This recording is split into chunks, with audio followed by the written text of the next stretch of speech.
Hello, and welcome to part 2 of Chapter 6 lecture, Finding Files. We're going to pick up where we left off.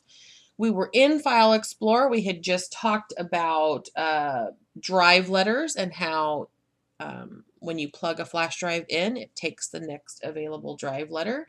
So, it might not be E on campus. My flash drive is the MLens GHCE. So when I plug it in campus, it could be F, or it could be H, or it could be I, just depending on how many other devices have been plugged in and are plugged in prior to me plugging my flash drive in. So just be aware of that. So when you go home and you use your flash drive, it might be a completely different letter than what it is on campus. And that's okay. That's the way it's supposed to be. So we're going to pick back up on page 162. And it talks about File Explorer, and it kind of labels things out for you. I don't like that it doesn't have the names. It says the folders pane. This is actually a navigation pane. The address bar. I don't like how they change things up all the time. This has always been known as a navigation pane, the content pane, the preview pane. So now they're trying to call it, the folders pane and the view pane, whatever. We're going to stick with navigation pane. We're going to stick with content pane. We're going to stick with preview pane. It also shows us the address bar. And the address bar is actually showing us how we get to a specific place, where we are in the system. So if I click on my flash drive to open it up, I have to double click. You'll see that this changed. So it starts at this PC, and now I'm on MLens GHCE, and I have to come back over here to view, and I have to tell it that I want details. That drives me batty having those big icons there. Now, if I go into CIS 100, I'm going to click on this is a folder inside of my flash drive. So this is where we started. This is where it's plugged in. And this is the flash drive. It has the drive letter of E. So the content pane is showing the contents at the root of my flash drive. This is where it begins, okay? So now if I double click on the CIS 100 folder on the root of my flash drive, now you can see MLens GHCE CIS 100. So this indicates a folder. If I come over here and I click demo, click for demo. So now I'm 3 spaces in. So I've got my flash drive, my CIS 100 folder, the demo folder inside of the CIS 100 folder, and then I have 2 files that are inside this folder. Okay, so these are called breadcrumbs. So think of Hansel and Gretel, right? The fairy tale or the fable. So when they went out to the woods, they laid breadcrumbs down so that they could find their way back home. This is the same concept. That's what it's paying homage to Hansel and Gretel. These are breadcrumbs. This tells us that we got to demo. Right now we're in demo. This is the contents of demo, and demo is inside CIS 100, and CIS 100 is at the root of E, and this is plugged into my computer. Okay, so this is how we advance through the different folders, and the address bar tells us where we are and how we got there. Okay. Now you'll also notice that we had the forward and the back buttons, right? Well, the back button is now selected or highlighted, so I can actually click something. So if I hold my cursor on it, I cursor over it, it says back to CIS 100. I could also use the Alt key and my left arrow to take me back. Okay, so I just did that. So now I've gone back to CIS 100, and now my forward button is now lit up, so I could click it and it would bring me forward to the last place I was just at. So that would bring me back to demo, okay? And then back. Now, these are kind of misnomers. If we stop and think about it, if I click back, it'll take me to CIS 100. If I click back again, it's going to take me to MLens GHCE. If I click forward, forward. See how that works? But if I come over here and I click on Documents, okay, I click on Documents, and then I click the back button, it's not going to take me back to this PC. It's going to take me back to the demo folder. It's going to take me back to the last location I had just visited before I clicked off somewhere else. Okay, so here I'll click on Documents, and then I'll click on here. And now if I click back, it's going to take me back to Documents. And then when I click back again, it's going to go back to Demo. Okay, so we have to kind of remember it's not taking us back a step. It's taking us back to the last folder that we were viewing before we went to the new location. If we wanted to, let's say I'm going to go forward. If I wanted to, let's go back. If I wanted to go just back to my flash drive, I don't have to click back. I can actually come up here and click on this, and it will take me right there. So I can click on the locations in the address bar as well. You'll also see that there's an arrow pointing off. If I click that, it'll show me other folders that are in the root of my flash drive. And I can grab something. I can say, okay, let's go to Programs. And here are the programs that I have downloaded on this flash drive so that I can install them in other places. So, and then I could come back up here and I could say, well, let's come back over here, and maybe I want to go to the Cleaners folder. So here's some more programs. Okay, so now if I click back, it's going to take me to Programs. It didn't take me back to MLens GHC. It took me back to Programs because that was the last location I was in before I went to the Cleaners folder. Right now, if I go back now, it'll take me back to MLens, and then it's going to take me back to Demo. Do you see how that's working? Okay. If you don't, message me. We'll talk about it some more. So common folder window tasks, we can browse for files and folders. We can search for files and folders. We can create new folders and use them to organize our documents. We can rename those files and folders, and we can move, copy them, and delete them. So we've been browsing. We can kind of browse now, right? Now, what if we don't know? What if we don't know where something is, but we know it's on this drive? I know I have a file on my drive that has something to do with the 50 Windows tasks, okay? But I'm not sure where it is. So what I would want to do is I would want to click on my flash drive, and then over here in the right-hand corner, we have a search box, okay? So it says, search MLens GHCE. That's where I am. If I look over here in my address bar, I can see it says MLens GHCE. So it's going to search that location. If I come over here to Documents and I click, it says Search Documents. So if you know where something is or whereabouts, but you're not exactly sure which folder it's in, make sure you click on the right location, and then you can search for it. I actually know this is in the CIS 100 folder, so I'm going to go ahead and go into that. And now it says search CIS 100. And I'm going to type in 50 because I know it's here. And so as I do that, you're going to see it pop up. The first thing that popped up was a 50ms window tasks.docx. And I knew that's exactly what I wanted to see, okay? It's exactly what I wanted to see. If I come over here, if I open the file location, it should have told me where it was at. And it didn't. It could just be the way I have my machine set up.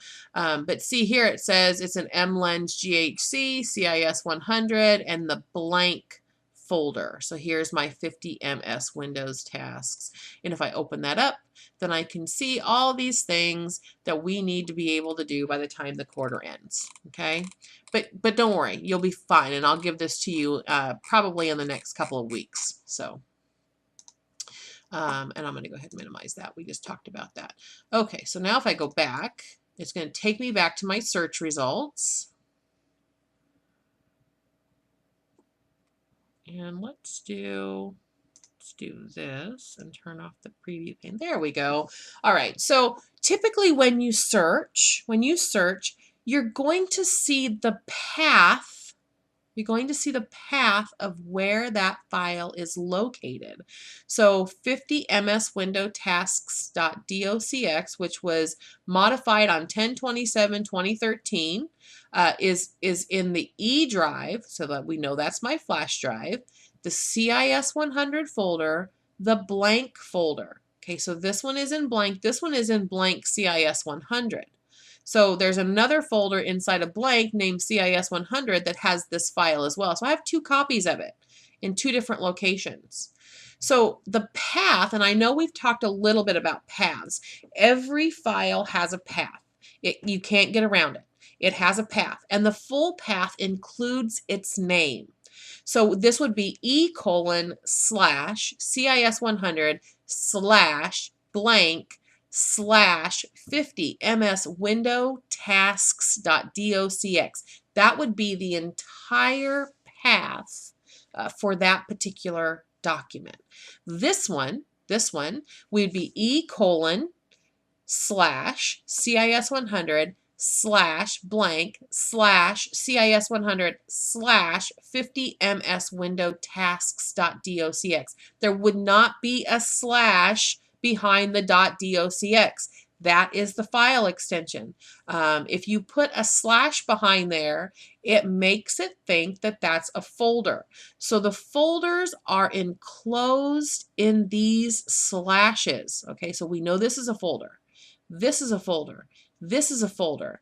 If we have a dot something, then this is a file. And if we try to put a slash behind it, it's going to think it's a folder, which it is not. Okay, so but the full path would include the file name as well as any containing folders. Okay, so you can search here. You can also search down here at the bottom. If you're searching your computer, you can search down here at the bottom. If I come over here and I type 50, it's going to take a little while to come up, but these are all things that are contained on my computer itself and not my flash drive. So if you wanted to search your flash drive, you have to go into File Explorer, click the flash drive, and navigate to any additional folders that you think that this file could be in.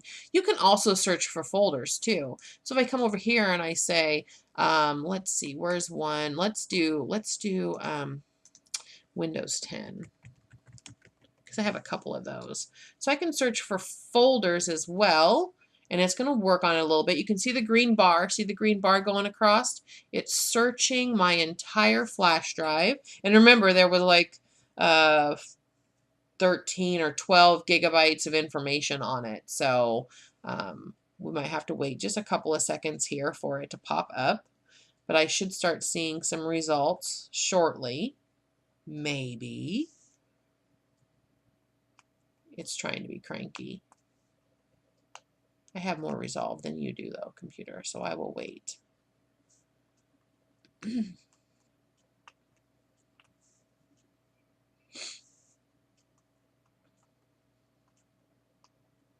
Boy, this is taking a long time, but it's also searching my entire flash drive.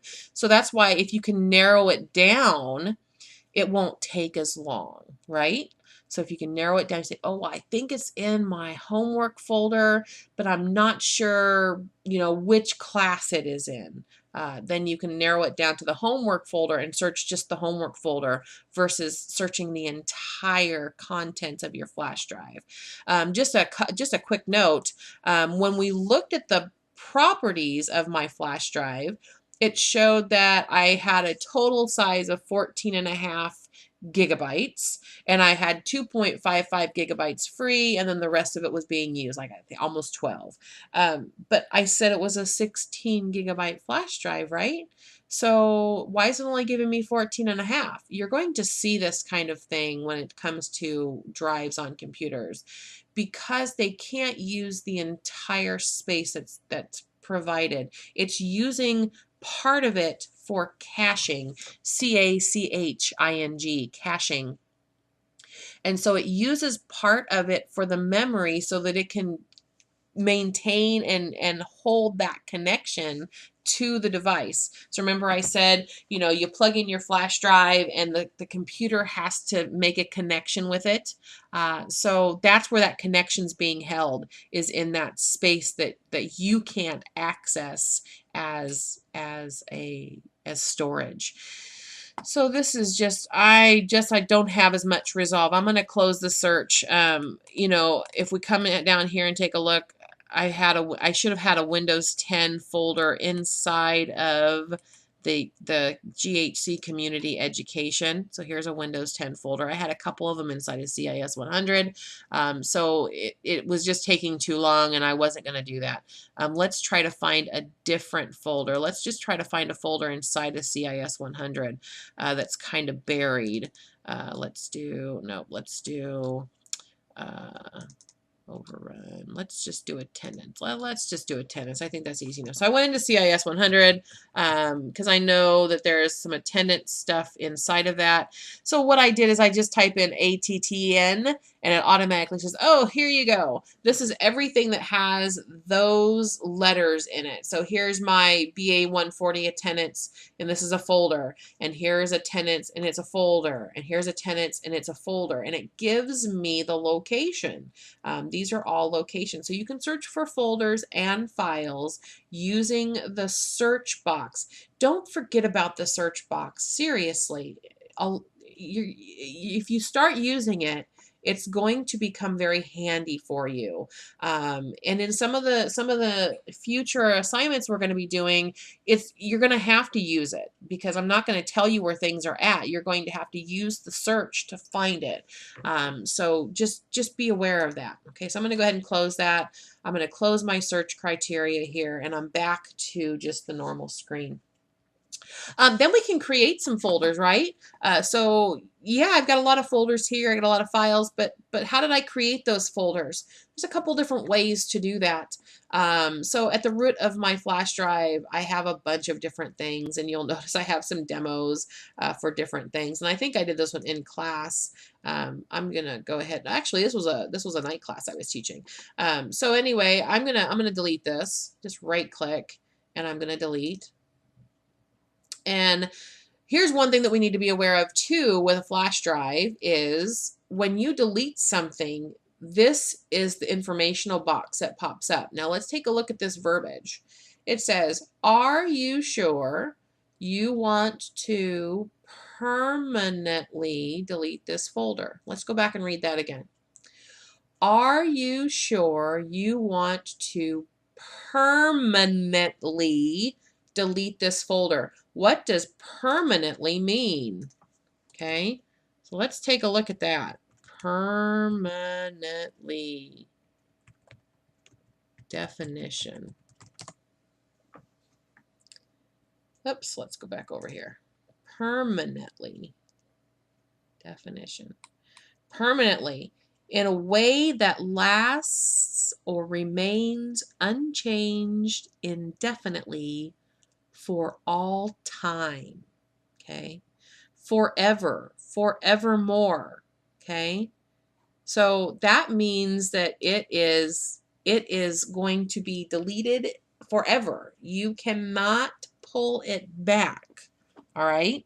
So we need to be careful when things like this pop up on the screen that we're reading it and we understand what it's saying. So are you sure you want to permanently delete this folder? Well, yeah, I'm sure I want to delete it. If I click yes, and then I think, oh wait, no, I didn't want to delete that. It's too late. It's too late. It's gone. You can't pull it back. It doesn't go to the recycle bin. It doesn't pass go. It doesn't collect $200. It is gone. So if I say yes, it is gone. And see what it does? It deletes the 8 items and it's out of here. Okay. If I come over here to my recycle bin, there are things in there and I'm not exactly sure what's in there, but that's not one of them. Okay, it is not one of them that's going to be there. You can see that folder, that CIS 100 demo file management is not there. because it is an external device. It is a flash drive. It will permanently delete it. It's going to go away. So the only way you can pull that stuff back up is if you have a backup. That's pretty much it. Unless you have some computer savvy and you can work with recovery type software, then you might be able to pull it back up. A few years back, it was the winter quarter. I had pretty much a new flash drive. I change them out quite frequently because I use them so much that they do tend to fail. Had a relatively new flash drive. I think I'd only used it one quarter prior. But what I do is I transfer everything over to my new flash drive. So I'll take and plug both flash drives in, and I'll use this program called SyncToy, S-Y-N-C, SyncToy. It's made by Microsoft. It's a free program, really cool, really good to use.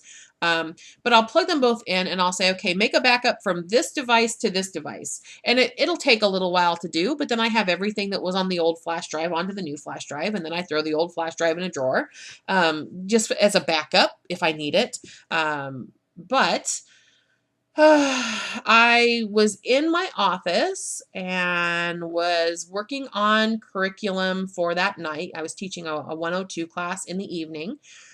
And I was done. I went and safely removed the drive. It went down to the classroom that we're in right now, 2205, and plugged in my flash drive, and it popped up and said, your drive needs to be formatted. And I went, say what? And I might have said a couple of bad words, but maybe. I'm not sure at that point. I don't think I did at that point, but I might have. Anyway, so I said, okay, I'm going to go back up to my office and see if it's just a funny thing with this computer. So I ran back up to my office, and then I plugged it in, and it said, your drive needs to be formatted. And I know for certain that I said bad words at this point. And so I unplugged it. I took it back down to the lab, and I plugged it back in, and it did the same thing. Your drive needs to be formatted. And had I not had a classroom full of students, I probably would have laid on the floor and kicked my feet and had a little tantrum. But I didn't. I was good and just had to try to teach the class old school without any files or anything like that. And it worked out. I did it. But the thing that was bugging me was this was a brand new flash drive, and I had just created, I don't know, about 50 hours worth of curriculum for the community ed program. And I had just started my grade book because I kept all my grade books in an electronic format versus on Canvas at that point in time. And so we had 3 or 4 packets in the first set of assignments that had already been passed back to the students. And just luckily enough, all of those students had all of their homework that I had passed back, which, I don't know how you are, but some students, as soon as they get their homework back, it goes into the garbage can. Some other students keep it until the end of the quarter, which that's how I would do it. But anyway, so I was able to use a program called Recuva. It's made by Piriform, and it's a free program, but it's very limited. And I was able to pull back all 50 hours of the curriculum I had just created for community ed, but I was not able to pull back the files that I had created for my gradebook. They were Excel files, but they had macros, and for some reason Recuva could not recover them. But I recovered a lot of stuff off of there that I had deleted, a while back, even things that I had deleted off of the old flash drive, which I thought was very strange. But I was able to recover almost everything other than the grade books. And it just happened that all the students had their packets, which was very nice. So I was able to recreate my grade books. Had it been any later in the quarter, I probably wouldn't have been able to do that. And then it would have been very bad. But this was, at that point in time, I was making backups of my flash drive once a month. So at the end of every month, I would make a backup. And this was on January 27th that I did this, and I was going to make the backup that weekend, and I just hadn't had a chance. So now I make backups every week versus every month. And it takes up a little more room, but then I know that if I do inadvertently delete something, I can usually always go pull it back. So when you delete something from your flash drive, I know this is kind of long-winded. When you delete something from your flash drive, it's permanent unless you have backup sources, unless you have a backup of that device, or you know, you can use Recuva or some sort of forensic type software. Now, if you don't know how to do those types of things, then you have to pay somebody to do those types of things, and it can get pretty expensive because it took over 24 hours for Recuva to scan my drive, and then probably another 48 for it to actually recover the information. But I happen to have enough machines that I could just set one machine aside and just perform this, because while it's doing this, you really don't want to do anything else on the computer, because it's just going to take away from the processing time to scan that device. So I just set one aside with it scanning, and it was probably a 3 to 4 day process. And then when, you know, it does recover, it doesn't recover it with those file names. So you have to go back through a lot of different things to find out what they are. Because it'll just recover it with like 0001, 0002. It doesn't recover it with the actual name that you gave it. So it was quite the drawn out process, but it was still less time than recreating the curriculum, as far as I could just walk off and leave that stuff to do its scans and then come back. It was probably a 4 to 5 hour ordeal going through the files and renaming them to keep them. So, because I did have some things that I had backed up from the month before. So, but it was just those things that I had to come back with. So anyway, creating new folders and organizing them. So here I deleted that folder. I want to create a new folder. Boy, that was just a long, drawn out thing, wasn't it? I want to create a new folder to replace a folder that I just deleted. So here, the first easiest way to create a folder is to use the ribbon. Seriously. So you want to make sure your ribbon is expanded, and then right here in the home tab, right in the middle, it says new folder. So if we click new folder, or just hold your cursor over it, it says new folder, Control plus Shift plus N. So that would be the keyboard shortcut for a new folder. Now, you don't have to know a lot of these shortcuts. I just want you to be aware that there's usually a keyboard shortcut to do anything that you need to do on the computer, okay? The only keyboard shortcuts that I'm going to require that you know are the Control Z, Control X, Control C, and Control V. So Control Z is undo, Control X is cut, Control C is copy, Control V is paste. Those are the 4 main ones that I want you to be aware of, just because cut, copy, and paste and undo are universal throughout the entire computer system, okay? Back to new folders. Boy, we just keep getting sidetracked.